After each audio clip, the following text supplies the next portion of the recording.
what calls a soul back to the woods, even when it knows what's waiting there? She asked herself this often. 20 years had passed since her sister disappeared in these woods. People say that the forest had always been cursed, but she never stopped looking. Time weathered her, but the ache remained. And then, a year ago, something within her changed. Strange sensations flowing through her, a pressure in her chest, and visions. They called it a gift, this sense, but to her, it was more of a constant nudge towards places she didn't understand. It had brought her back here, to the forest where the birds no longer sang, to the place where her sister vanished, and to the beast that was more than he seemed. She could feel him nearby, the wolf. The visions she'd seen that night still lingered within her. The flashes of a man's face twisted in grief, of hands turned to claws, of a deal forged in desperation. He had once been a man, that much she knew, and whatever had been done to him wasn't justice, it was bondage. It was cruel and masked as purpose. She had seen the enchantress too, in her visions, smiling with lips that lied, wrapping shadows around promises. The woman didn't know the full truth, but she knew enough.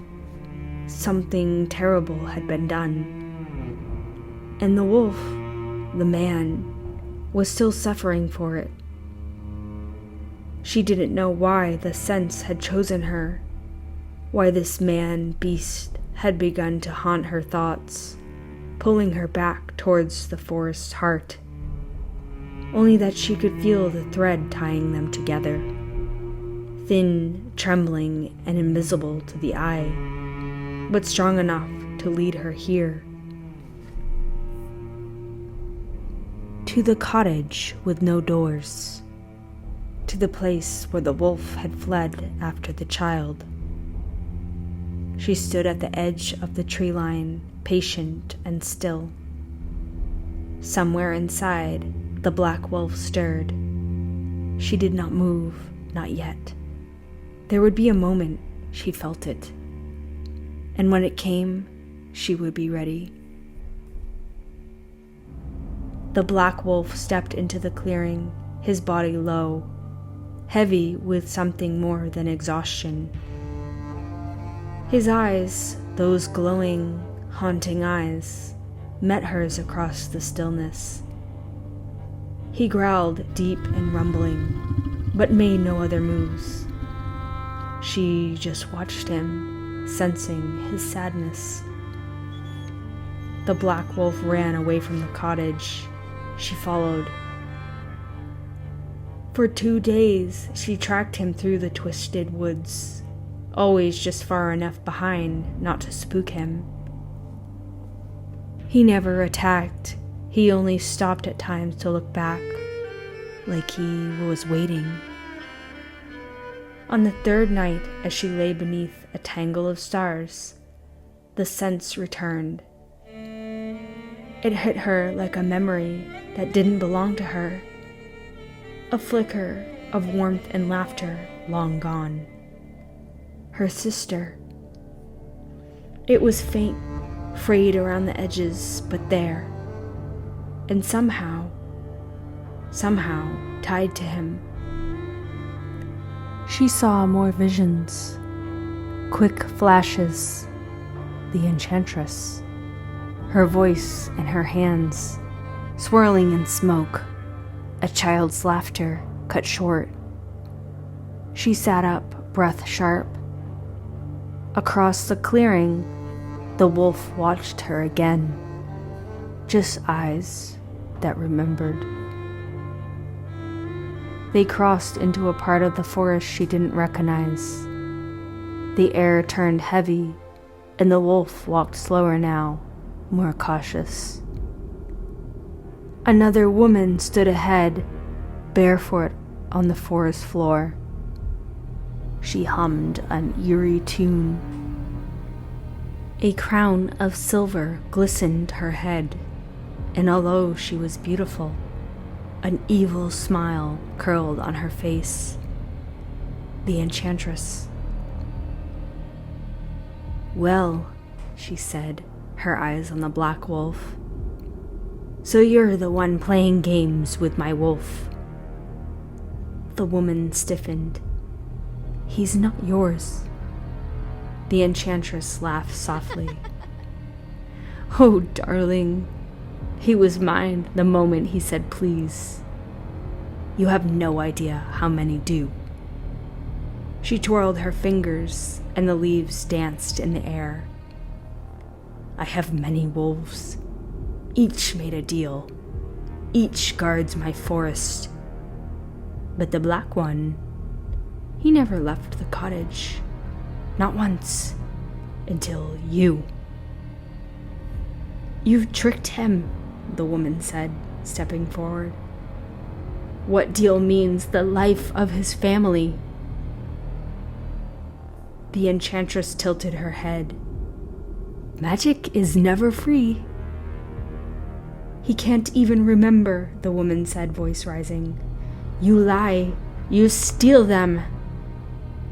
The enchantress shrugged. "It's the price they pay for wanting more. Desperation and foolishness go hand in hand." Suddenly, a memory hit the woman like lightning. Her sister, running, breathless, terrified. Behind her, the same smile. "She was running from you," the woman whispered. "You took her." The enchantress only smiled wider.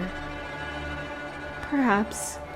It's hard to remember every stray who wanders into my woods." "Break the curse," the woman demanded, her voice shaking. "No," said the enchantress, "and you can't stop me." But then, the ground around the woman began to hum. A wind circled her body, rising from the earth, stirring the air with power. The enchantress staggered, caught off guard. The smile faded. "You have magic," she hissed. "If you kill me, all the wolves will die." And from the shadows, they began to appear. Dozens of wolves crept from the darkness, their eyes aglow, silent and waiting. The woman looked to the black wolf at her side, but he didn't move. "He can't help you," the enchantress whispered. "He won't. He remembers only loyalty. They all do." The woman's heart pounded as the wolves inched closer, and the enchantress began to laugh. The wolves closed in, silent shadows with glowing eyes. The enchantress stood tall between them, her gown wisping in a wind only she could summon. "It's over," she cooed. "You tried, little seer, but you don't understand the rules of my forest." The woman's hand trembled at her side, and then she reached through her robes and pulled something from within. It was a child's scarf, frayed at the ends, soft with age. Her sister's. She had kept it all these years. She held it now, and the energy around her began to stand still.